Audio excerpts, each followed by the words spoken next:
of all the poor things I used to do. I don't do no more, for the Lord's made a change in me. Hello, I am Melissa, and this is Real History. Today is Thursday, the 24th of October, 2024, and I am joined today by Tomasz. And Tomasz lives in New York. He is from Poland, and we've emailed one another for a long time, I think, but we've never spoken. And we just talked for about 5 minutes before I hit the record button, more or less, so that I could tell him about my harried morning, and I could find out if there was anything that he did or did not want to talk about. So he's open to anything that we discuss. And he made me laugh a little bit. He said, well, I'm not an expert in anything. I don't have any letters behind my name. I said, that's okay. I don't either. So, Tomasz, how are you doing? I am doing spectacular. Good. My name is Tomasz. Let me introduce myself to the Okay. audience. My name is Tomasz Marek Alemał. I hail from Czestochowa in Poland. It's a small little hamlet that occupies a very deep spiritual meaning to the heart of the Polish people. I believe in the year 1600, a pilgrim made the migration from Gdansk to Czestochowa on a yearly basis, and that became the basis of the annual pilgrimage to Matko Boska Częstochowska, the Mother of God of Czestochowa, Our Lady of Czestochowa, rather. It's been a religious site since then, and I am very proud to hail from that place. It cemented my ideology into the faith, and I've enjoyed it. It's a very deep spiritual place. So that is interesting. So your own faith is what? I've been Muslim for 20 years, going on 20 years. But before then, I was a devout Roman Catholic. Oh. So how did you go from Catholic? That is interesting to me. And first of all, you don't know this about me, but I have been to Poland. That's amazing. So, yes, I went when I think I was about 17, and my father led a tour through he was an academic, and we went there for a 3-week tour. So I've been all around, a big circle around Poland, and it's beautiful, beautiful country. I'll see if I can send you some photos of my trip to Poland in 2003. I went with my mother. I'll look forward to that. I may dig up. I know my dad has the most amazing postcard collection. He loved, and pictures too. He took photographs everywhere we went, but I was going through my mom and dad's things, and I didn't want to throw the postcards out naturally, or, nobody writes anymore, but I'm actually using them. I send postcards to people from time to time, and I'm just using some of his great old postcards. He has them, all his life he's collected them, so these go back into the 50s, and, cool. Yes. I'll find one of Poland and send it to you. But I'm curious how you went from Roman Catholic to Muslim. That is a very interesting story, and it's one that I acquired Islam through multiple angles. It all started from my quest to become a Catholic priest. Ah. And not just a priest, but one of the Hermetic monks. Devote total and complete devotion to God and the Church. Okay. So I was at a crossroads in life, and I said basically it was round about my 18th birthday. I was graduating out of high school.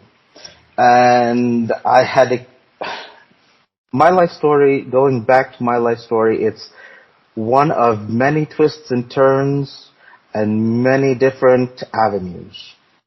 I was born in Poland, but grew up a little bit in Kuwait.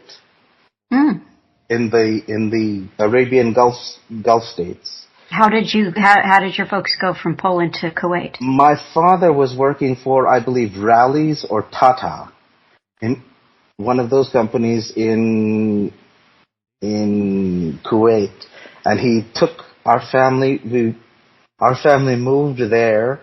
The Gulf War hit, Gulf War One, and we basically were set up in a refugee camp in Jordan, and we were given the choice: either go to India, where my father's from, or go to America, where my aunt and my extended family live.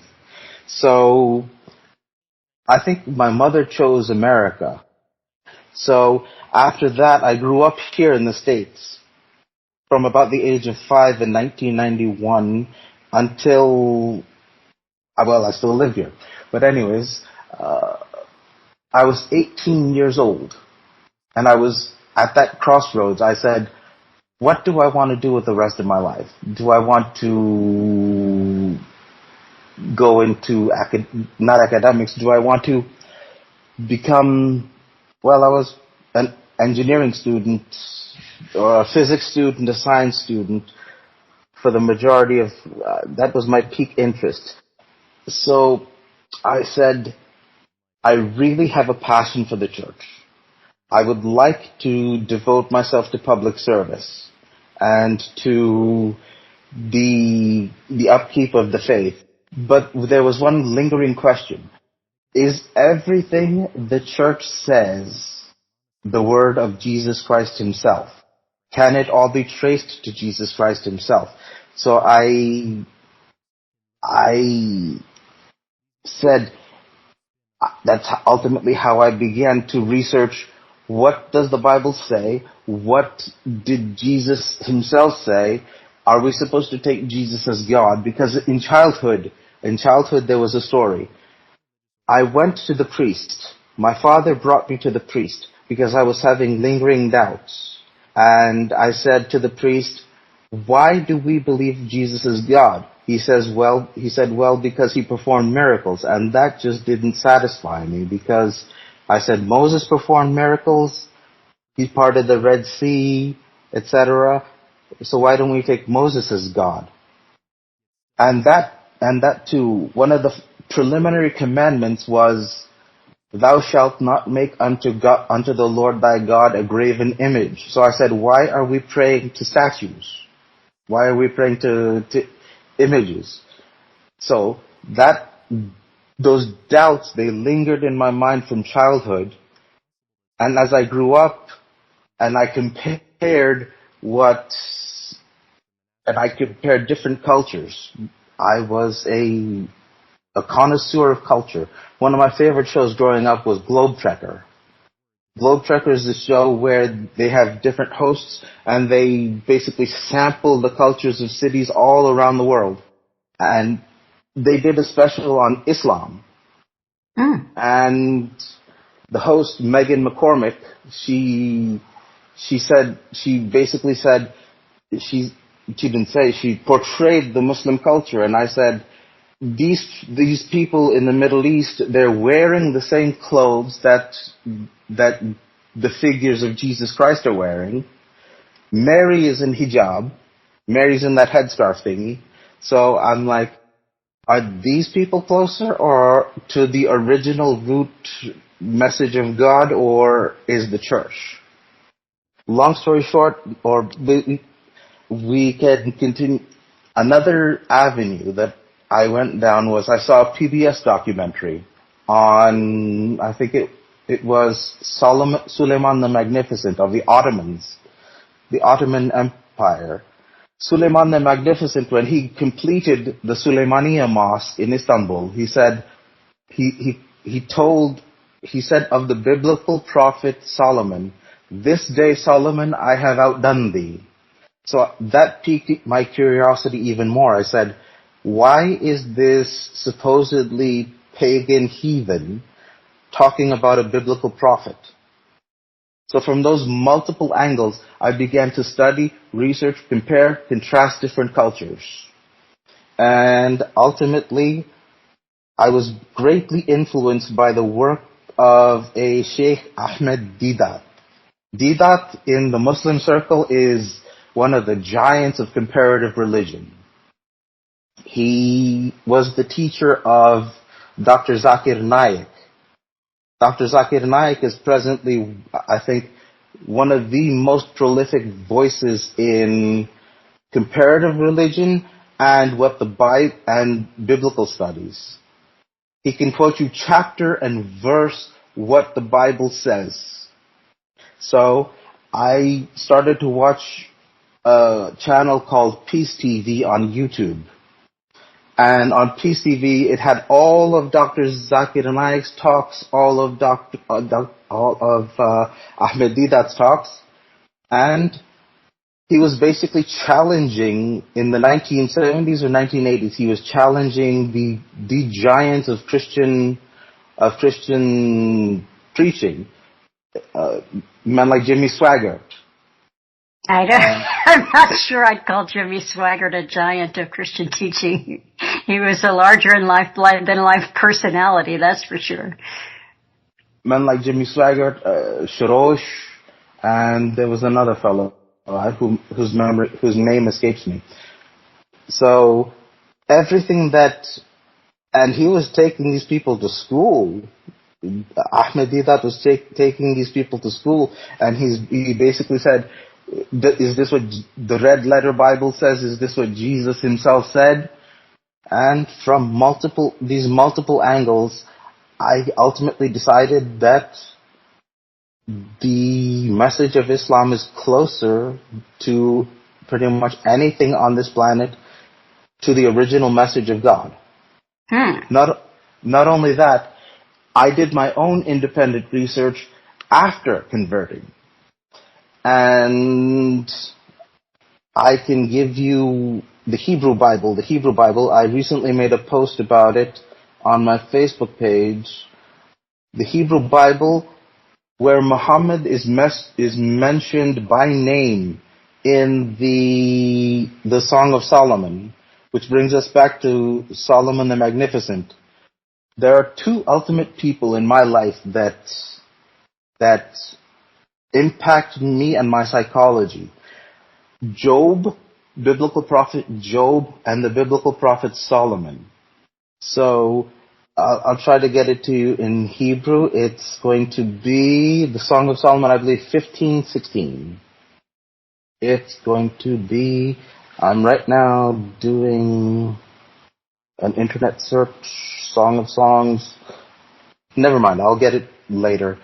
But it goes something like, Hekko memtekim zedudi v'zerai benot Yerushalayim, and it goes Muhammadim. In the original Hebrew, it says Muhammadim. The Chabad Lubavitchers, they provide the original Hebrew Bible. It'll be complete Tanakh, and it will be looking for Nevi'im. It'll be not Nevi'im. It'll be Proverbos.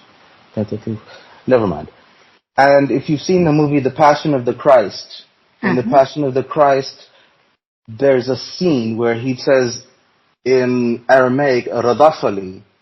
Radafali, if the world hates you, it hated me, but I'll send you the Comforter, and when he comes to you, he will reveal the truth about God. And what it says in Aramaic is Manahma.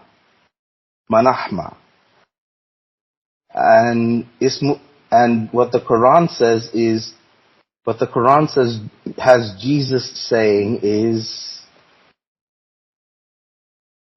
I'm having to do research while I'm speaking. Quran, Surah Saf, chapter 61, verse 6. And remember when Jesus, son of Mary, said, O children of Israel, I'm a messenger of Allah unto you, confirming the Torah that came before me, and giving glad tidings of a messenger to come after me, whose name shall be Ahmed. But when he, Muhammad, came with clear proofs, they said this is plain magic. Well, the Passion of the Christ confirms that the presence of the name Ahmed existed in the original Aramaic. So Muhammad has been found both in the Torah and in the Bible. And that's only confirmed and affirmed my faith in Islam. Very interesting. What did your folks think about this? My father was initially very supportive of me converting, because he knew that I'd grown up to be a very loving child, a very kind of passionate, a very affectionate child. But when it came to the legal stuff, I kind of want and Alan talked about this. Alan said that when you think you found the truth, you tend to want to proselytize. You tend to want to evangelize the world. Mm-hmm. So when me converting, that was no problem. But me trying to convert people like my father, that was the problem. Mm-hmm. Mm-hmm. Especially when I attempted to put the legal rulings on my father, like no beer, no pork, nothing.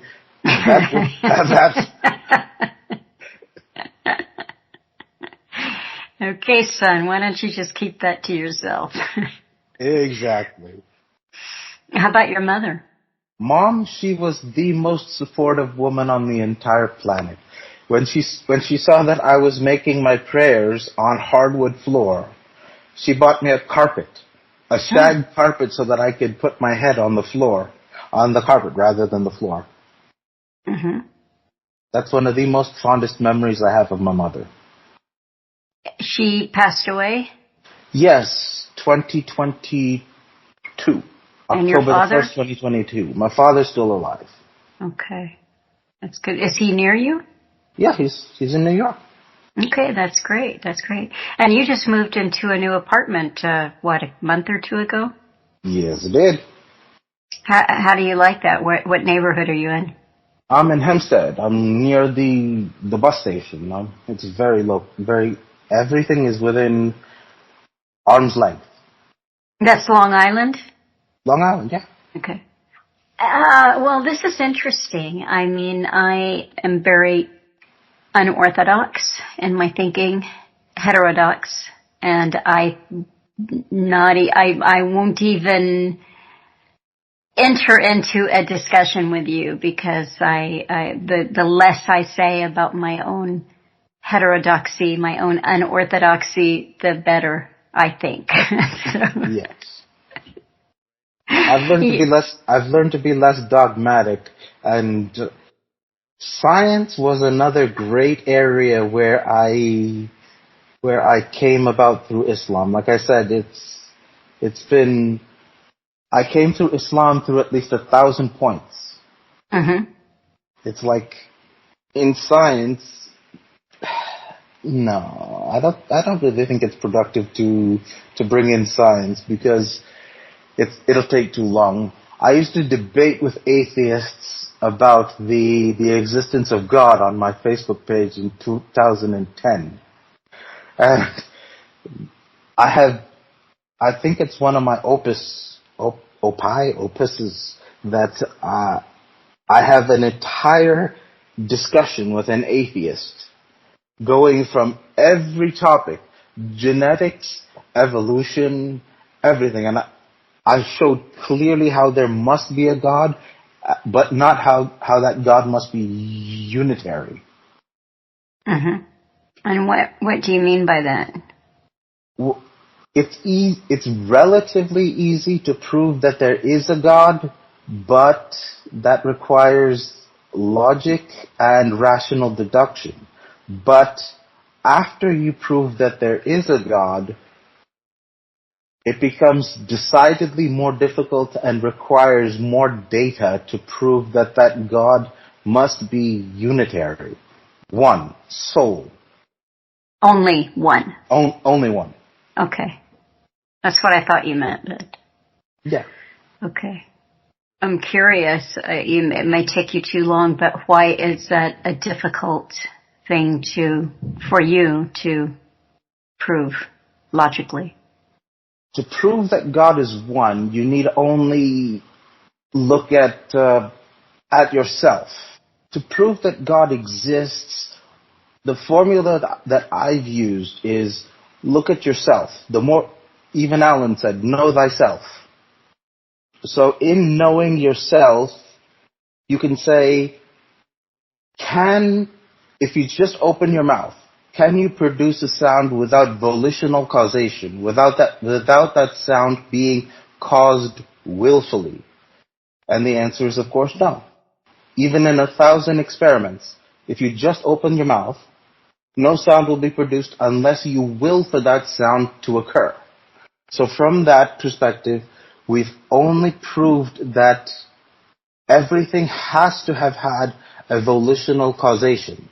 Let me ask a question here. What if a person is being tortured or they are injured and a sound comes out less willfully but involuntarily, like a scream or an ouch, and when there is no time for the mind to engage will? Even then, parasympathetic nervous system, it's a response. Even if it's hard built, hardwired, like somebody is screaming for help because they're being tortured and they just release a scream, they know instinctively that will gather somebody's support. It has to be a hardwired system. So even then, there is volition involved. Inbuilt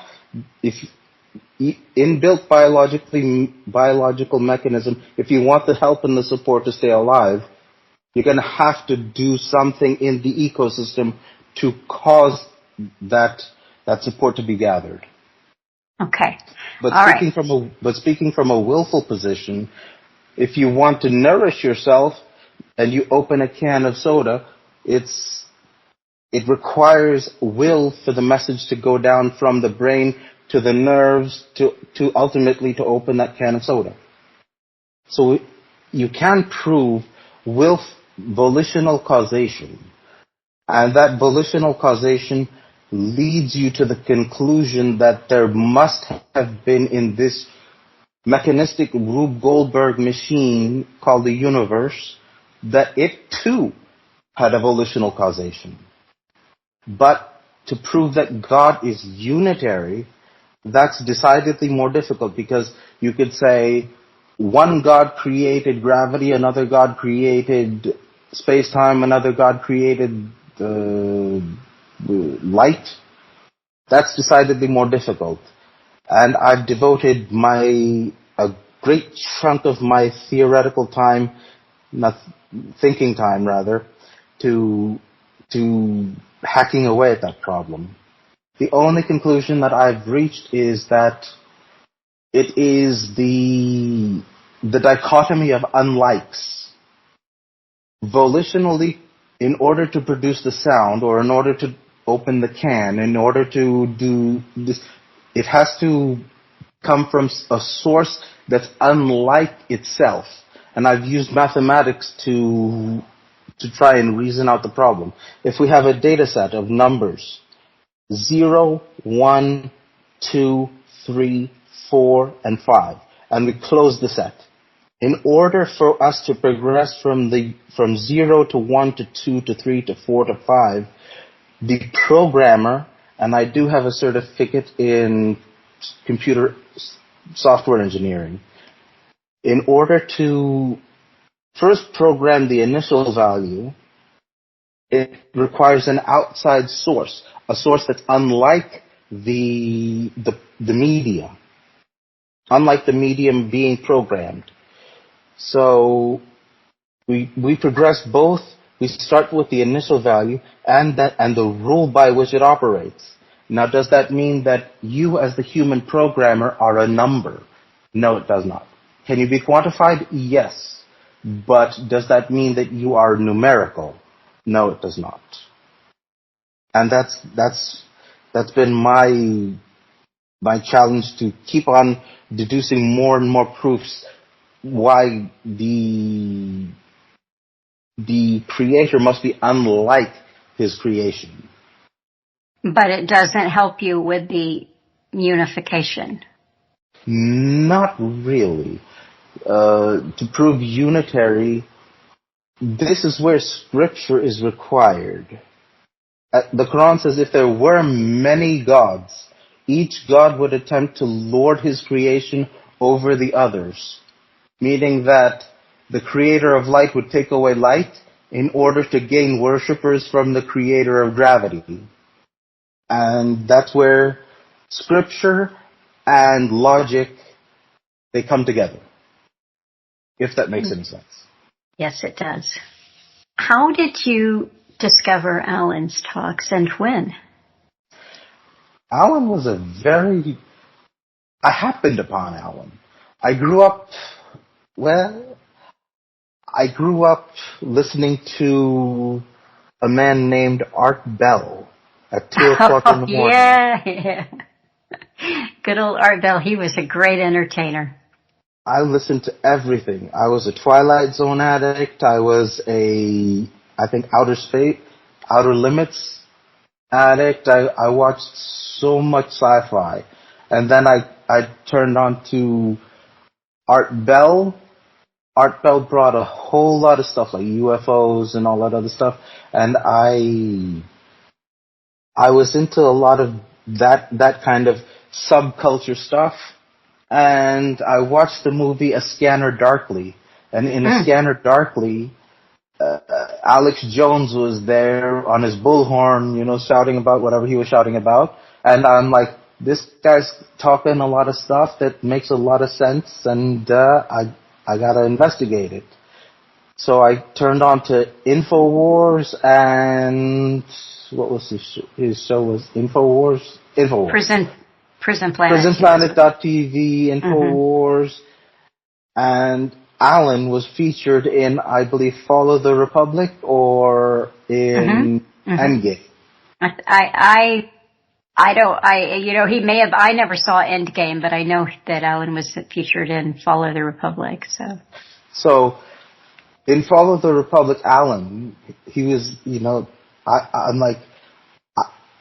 what impressed me most about Alan was his accent and his composure. I grew up watching a whole lot of British Broadcasting Corporation programming, and everything out of the BBC was either scientific or cultural programming. So with a man with that kind of an accent talking about cultural issues, I'm like, this is up my alley. So I turned on to Alan after Fall of the Republic. Mm-hmm. So just for people who may not know, Art Bell for years and years ran the late night, really it's the middle of the night, Coast to Coast. And then he passed away. And that show was taken over by George Norrie. And Alan did an episode of Coast to Coast with George Norrie back in 2006. And this is an interesting thing. I'm sure that Alan has mentioned this publicly, so there's, no harm, no foul in saying it. But he was contacted after that interview by the producers there on Coast to Coast that said, wow, this was, numbers through the roof, and you really, the audience loved you and got a lot of requests, but the stipulation was no bashing UFO, ufology and all of, you gotta kind of entertain all of the things that are the core of their programming. And Alan said, no, I'm not gonna mislead the people. So that was the end of that. Yep. On the topic of UFOs, or extraterrestrial beings, the only thing I can say is if it's possible that they exist, it may be unlikely that they have already come to our neck of the woods. Oh, well, what do you say to the people who are sure that they have been taken, experimented upon by the gray people, etc.? I would only say very difficult. It's very difficult if it's something that is going to require that kind of stuff. I don't really delve into because you can't prove it by logical deduction, and you can't prove it like flicking the table with your finger. You can't really prove anything from it, like reality. Right. Right. So when was this that you found Alex and then Alan on Alex? About what year was that? 2006 to 2010. Oh, great. Great. So long-time listener. Good man. I just have to tell people that Tomasz will regularly check my logic. If I say something that he thinks is illogical or not grounded in reality, I'll be sure to get a long email from Tomasz who's saying, no, look, consider it this way, look at it this way. So it's not a bad thing to be checked. On the subject of logic and data processing, there's too much. What I like to say is, if it's possible, it can be probable. If it's probable, it may be likely. And if it's likely, it may be a fact. But you have to check each rung. Number one, is it within the bounds of possibility? If it's within the bounds of possibility, is it within the bounds of probability? Going back to the UFO stuff, is it possible that they have the technology to reach here? It's possible. Is it likely? Is it probable? Possible, probable, likely, and then confirmation. Is it probable? Within the realm of probability. And here we have to look at the amount of energy necessary to move a gram of matter at the speed of light. And the science on that is it would take nearly all of the energy of the universe to get that gram of matter to move at the speed of light, and the distances between stars is just too vast.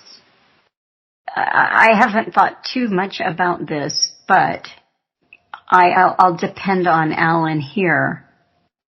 Things that are reported, cited, photographed can all be done by those higher levels of science and technology that we know exist, because eventually things are declassified and we come to understand that there was a level of science operating in existence, black operations, black science, if you want to call it that, classified, super classified. Things can easily be attributed to that, things that are spotted and seen.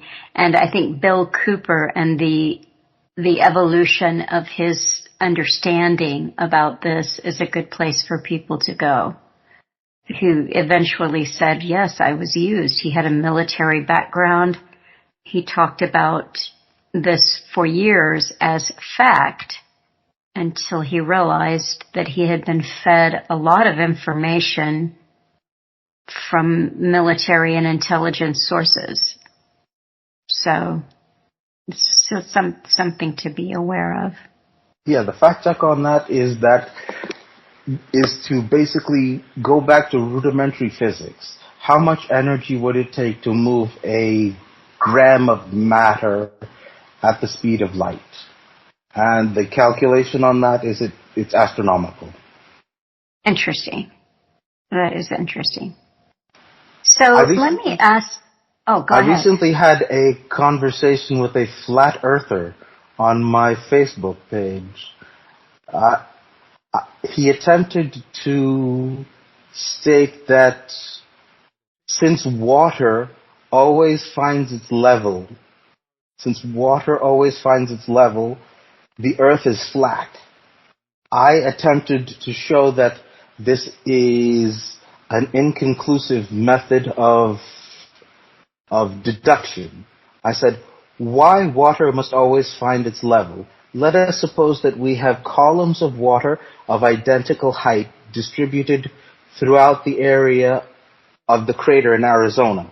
There's a big meteorite crater in Arizona. Will the force of gravity always be pulling on the apparently taller column of water we had when we started? The column of water stationed higher on the U-shaped crater, the answer is yes. And since it will always be pulling, and since water is a fluid, it must fill in the gap where there is a deficit of water in terms of height. It will slide down laterally as with a block down an inclined plane until it finds an equilibrium. This is basic physics, making the apparent flatness of water inconclusive as to the shape of the earth. Water, whatever the shape of the earth, must always find its level because gravity, whether the earth is flat or spherical, must exact a uniform downward pull on the fluid known as water. Let me ask you a question. Yes, ma'am. And you may not have thought about this, but someone recently asked me what Alan thought about flat Earth and what I thought, and I have not dived deeply into this, although I will tell you that over the years, Alan received numerous books. He's read some maps, flat Earth maps, et cetera, and my response to the person that was asking me this is to me, it doesn't matter the shape of the earth. And this person, and I've heard this now from several people, and so if you have pondered this, I'm curious because I haven't had a chance to get back and ask them. I did ask this person. He said that considering that the earth might be flat, had answered some questions that he had about creation and inclined him towards thinking that the earth had been created.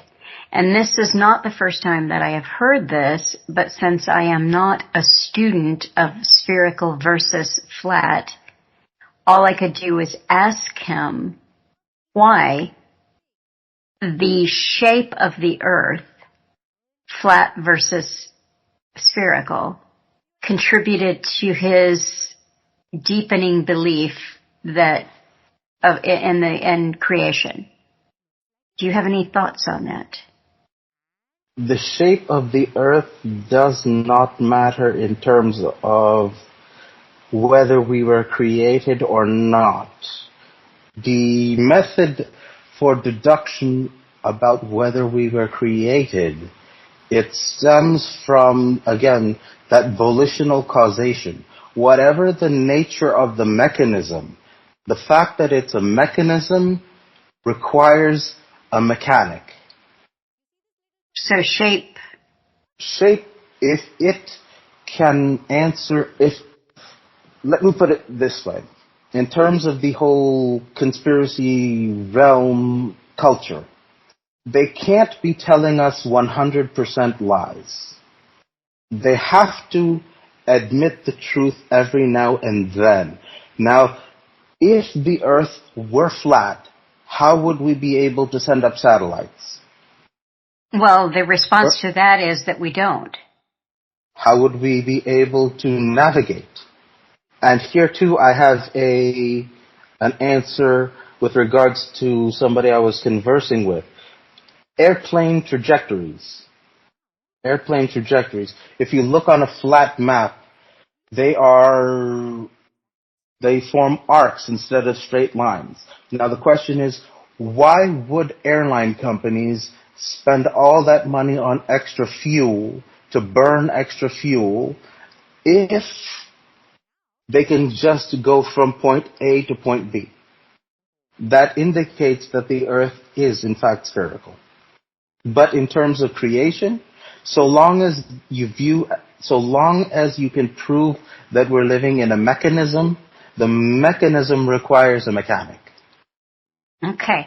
Well, I don't want to get too bogged in these weeds of the shape of the earth because I'll hear from flats who will say, well, why didn't you consider this or ask him that, or why didn't you discuss this or that? And the spheres, the earth is round people will also have talking points. And again, I just fall back on my lack of intellectual curiosity on the topic.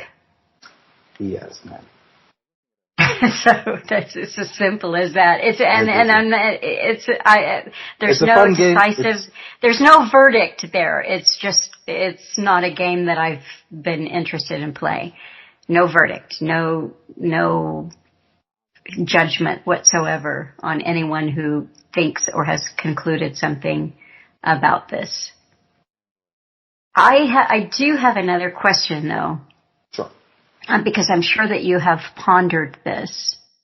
Amongst Alan's listeners, there's such a wide spectrum, and that always interests me, and I come to the simple conclusion that his reach across such a varied populace with incredibly different ideas about where we come from, who we are. Is there a God? Is there not a God? He has Jewish listeners and Muslim listeners and Christian listeners and agnostic and atheist and materialist and Darwinist, and it's astonishing to me.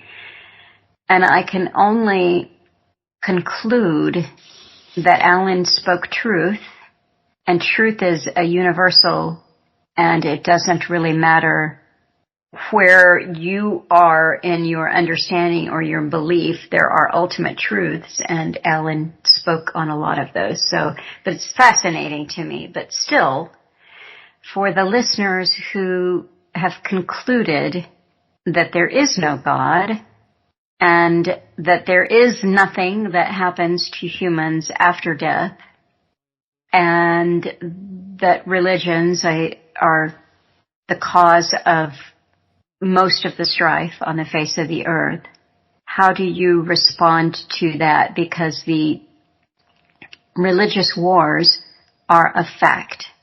They are. But one must look at the quantity of bloodshed. In religious circles, we compare the quantity of bloodshed.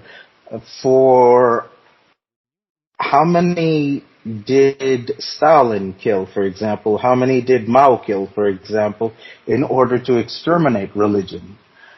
And what's the comparison in terms of that blood toll with the wars of religion, where they ultimately seem to be tamped down by the teachings of religion itself to be peaceable and nonviolent? And more importantly, going to the broader topic of the variety of listeners that Alan has, it's ultimately everybody is at a different stage of awakening, understanding, comprehending the nature of reality, and everybody must take their own time. But it's hoped, right. But it's hoped that everybody reaches the same conclusions. So far, Alan spoke a lot of truth, and it's up to us to imbibe that truth, but to verify it with experimental observation. So that leads us to everybody is at their own point where they have to think for themselves and decide for themselves what it is they want out of life, or what it is they want out of a presumed afterlife. I think that, but okay, so we'll set that aside for a little bit. As to religious wars, I'm curious. One thing that Alan said, whether or not you agree with it, I don't know. But one thing he said is that all religions have been created for purposes of control. Alan's very clear in his writing, and if you listen carefully over the years to his talks, there is a creator. We are created. But the religions as control mechanisms, as vehicles for keeping people stuck in certain places in their awakening, He's quite clear about that.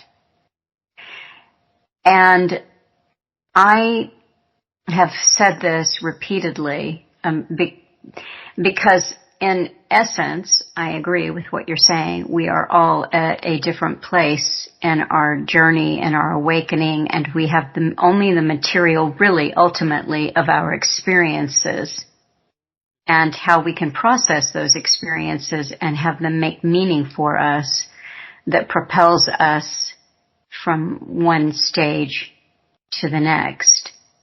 But I'm so struck by the fact that Alan wrote in 1999 in the first Cutting Through volume, "This is the final phase of humanity as we know it." And I spoke to Dr. David Hughes last week on The Real History, and he has thrown himself into a deep educational push to understand technocracy and transhumanism as the system that we are being moved into, or I posit that we have already been moved into, as a system of total control. And the concern here, I mean, this is a huge topic that we really don't have time to probably do justice to, but this is consciousness. This is the ability to see yourself as something that, as a form that has been created. In other words, if we're all in a Borg, connected, neurally networked to each other and fed information, what chance does humanity have to come to these ultimate truths, to even experience who they really are? So this is I'll say it, it's a driving concern of mine. It is the driving force, is that I look around and see cultural degradation. Yes, do I see good in humanity? Yes, yeah, but I see cultural degradation. I see personal choices that keep people mired in untruth. And I see a system out there that is, as Alan would say, Stalin would, Hitler, that any totalitarian down through time would be quite envious of the systems of control that have been perfected now. So in the background of such high stakes, the religious wars that still rage, a materialist, a Darwinist, an atheist would say, well, then the only way to get past this, like a Stalin, wiping it out and attacking it, and Hitler was no friend of Christianity, is to eliminate religion. And we are definitely headed in that direction. But going back to the original supposition, religion is in fact a control mechanism. That's why in Arabic the word for servant of God is abd, Abdullah. But the word abd really means slave, slave of God. But what is it that's being enslaved? It's religion is a control mechanism insofar as its teachings are to subordinate the mortal passions, to subordinate those instincts that would have us kill one another. And that, if it can be tapped into, can help mitigate or reduce the severity of global conflict, so that the ultimate objective to abolish religion gets waylaid. But going to the original point, Islam's narrative on humanity from the dawn of time, is that we started off with Adam, Prophet Adam.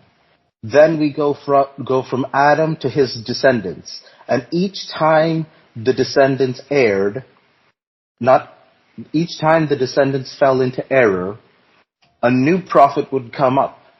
But the previous generation would be affixed to the former prophet instead of following the new prophet. So, according to that continuum, everybody is supposed to follow the laws of the last and final prophet, Muhammad, which brings into the world interreligious conflicts. And that only helps to embolden the outside observer, the atheists, the nihilists, etc., to want to abolish religion.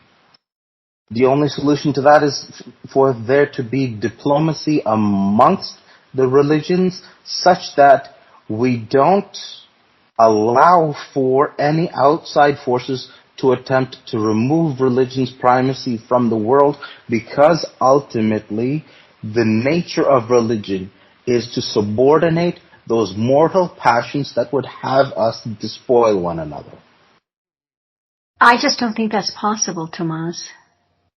I don't. I think it's a beautiful idea, but I don't think it's possible, because I understand exactly what you're saying, and I agree that this is a function that ought to be supported and held up. The function of sublimating the baser passions and instincts in people.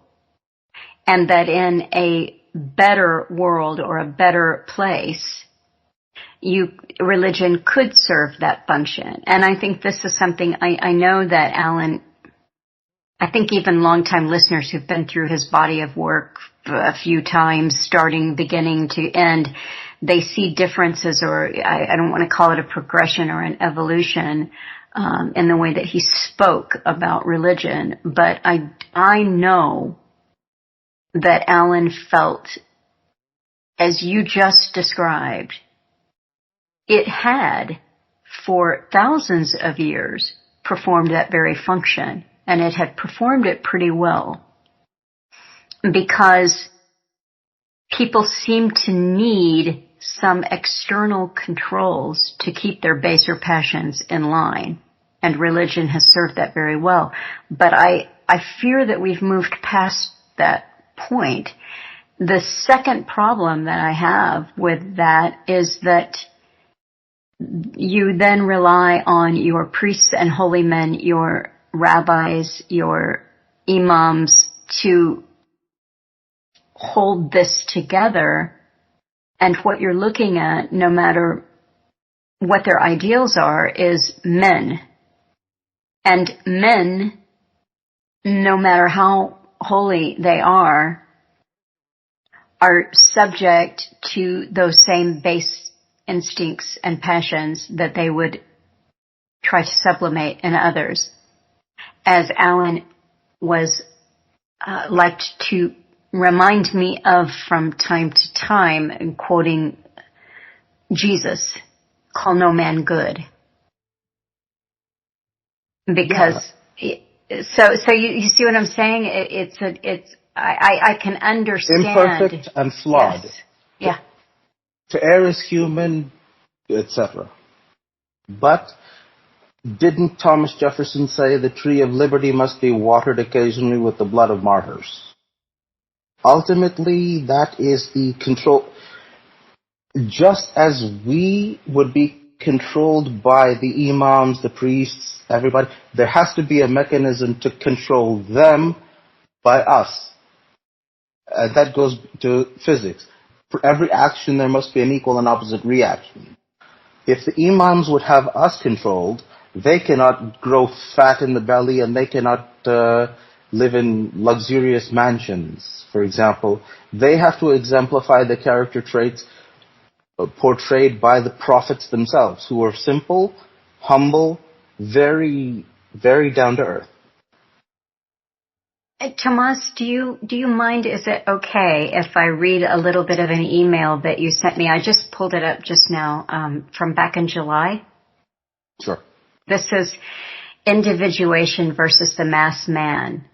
And I I may just read the whole section here, because I was reading from Jung, and this is what I received from Tomasz. We can trace the origin of the idea of the individual to Renaissance ideas about freedom of choice in the political sphere. Before freedom of choice, one was legally and morally bound to be obedient to Mother Church. Whatever she decided was the law of the land and sea.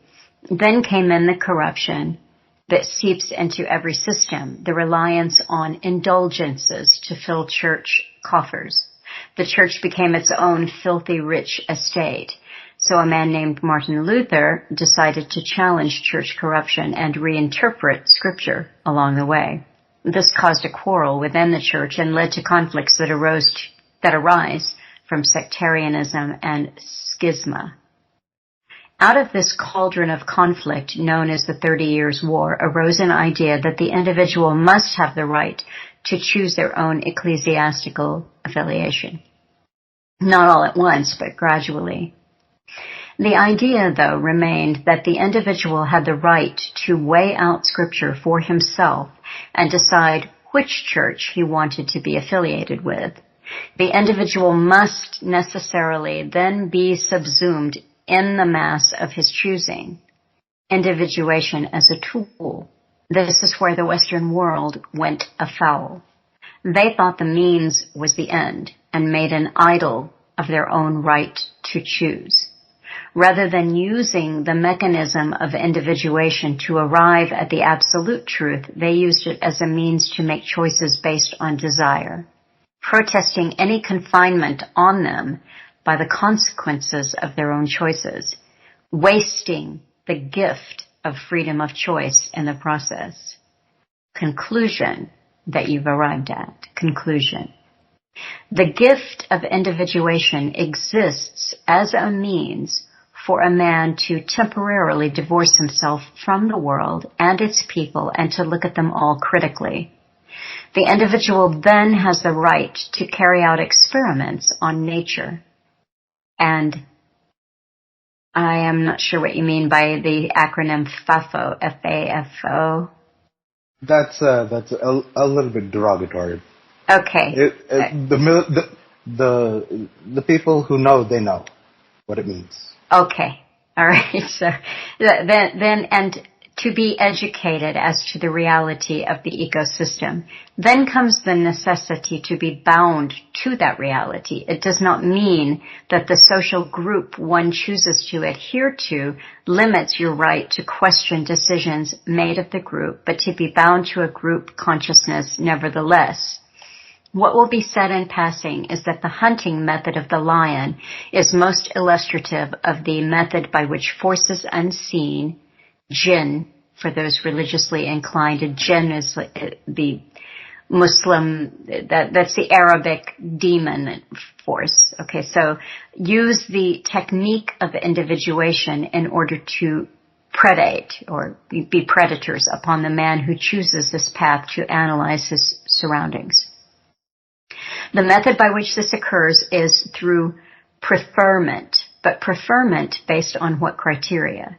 This is where a person must be self-reflective and self-critical in order to suss out their own desires and make themselves aware that they are not choosing based on truth being the utmost of attainment, but the satiety of desire, to satiate their desires. In short, individuation is not something recommended for the masses.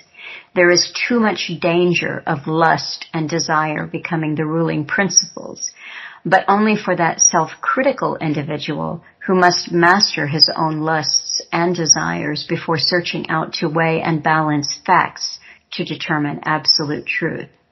Thus, the landscape of individuation has been expounded. Now, I liked that, and I don't remember what I sent in reply, but I suspect that it was something along the lines of, "You are right, Tomasz." And Alan was speaking to individuals. And I I think that that's a kind of a key thing there. I don't think that there is a social answer to the ills of the world. I think it is, as Jung himself said, individuals cultivating that relationship. He called it God, I'll say creator. And it is only by individuals who have cultivated that, then are collected in their social situation and are able to impact that social situation for good or for better. So we're talking about two different things here. The need, a very observable need that religions have served to keep those baser passions, lusts, desires, instincts in check. And then I posit more important need for people to have an experiential relationship, an experiential moment, whatever it is. If it's like hit you like a bolt of lightning, there is something that the individual must arrive at which changes them profoundly. And it is not a journey for the faint of heart, to be sure. Yes, and ultimately there is a warning that God gives in the Quran. He says, "For your Lord is rich, free of needs, full of mercy. If He wills, He can destroy you, and in your place make whom He wills as your successors, as He raised you from the seed of other people." This is Surah Al-An'am, chapter 6, verse 133. And the basic meaning is, if you don't hold on to the stability that I'm offering you, I'll rubbish you off and bring somebody else who will enjoy the stability that I'm offering until they go astray. And that's just the process of nature. And my thoughts on individuation and those who choose the individualistic path is that though it is not for the faint of heart, it does have rich rewards in the end, in that if you do hold on to those elements that engender longevity in both yourself and the species, that those who fall by the wayside, they really won't be able to affect you in the least. Because you'll hold on to those bedrock foundations that have kept society going for 5,000 years, going on 5,000 years or even more. And you will be the victor in the long run. So that is the hope. That's where you find the hope. You got to hold on to the rough times and just keep nose to grindstone. Okay. All right, that is a good summation. And Tomasz, believe it or not, we have done it. We have just blazed through, because he said at the beginning, I don't think I can talk for an hour. I said, I think that every time I sit down in front of the microphone, you'd be amazed once you get going how long you can keep at it. But I appreciate the conversation, and I think there's a lot to chew on there. It was a pleasure, man. Okay, so everyone who is listening, I thought I knew in my head who I'm talking to. Okay. Next week I'll be speaking with Mikhail. And Mikhail is really interesting, longtime listener to Alan, Russian. He lives in Ireland, and he's got good intel and observations about both of those countries and many, many other things. So I thank you all for listening, and I will be back next week.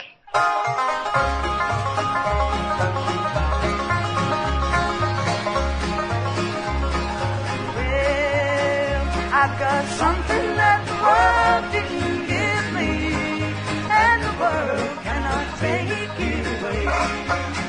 And I've got something that the world didn't give me, and the world cannot take it away.